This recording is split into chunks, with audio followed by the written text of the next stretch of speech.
Ramakrishna Hari public आणि शुभ सकाळ. या मग पित्र खायला आमची तर आज आमचे पित्र होते पब्लिक. आता आई साहेब सगळं सगळं लवकर उठल्या, त्यांचं काम झालं स्वयंपाक करायचं. आता मला दिलं कामाला लावून, पहिले झाडाला लावलं घर. नंतर आई साहेबांच्या सख्या आल्या, म्हणजे त्यांच्या मैत्रिणी. आता कसं आहे ना, म्हटले जर थांबला आपण घरी तर आपल्याला अवघड होऊन जाईल विषय. त्याच्याकरता माझ्याकडे कल्टी मारली. आणि तुम्हाला काय वाटलं इकडे आलं म्हणजे काय सुखाने झोपलो काय मी? अरे आपला फोन जिंदाबाद आहे ना, काय फोन केला आई साहेबांनी, म्हणजे भाऊ फळ घेऊन यावं लागतंय मला. आपला बागच चाला काहीच विषय नाही. जसा द्वारा गुतलाय ना पब्लिक, तसाच प्रपंच गुंतागुंतीचा आहे बरं का लई. ते म्हणते ना संसार दुःख मुळे चौकडे इंगळ, असं अशी काही कला आहे बुवा संसाराची. बाबाने हार वगैरे घातला, नंतर पूजा वगैरे केली. नंतर नैवेद्य दाखवायचंय, पान घेऊन ये म्हणे. म्हणून आता पान कशाला लागत?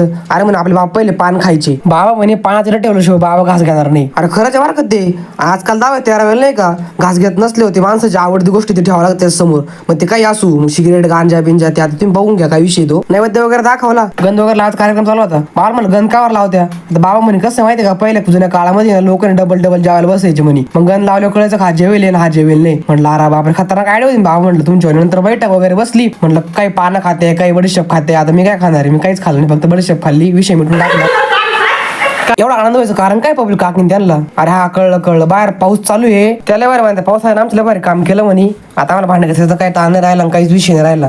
पब्लिक ब्लॉग आवडला असेल तर लाईक आणि फॉलो करा. जय श्रीराम.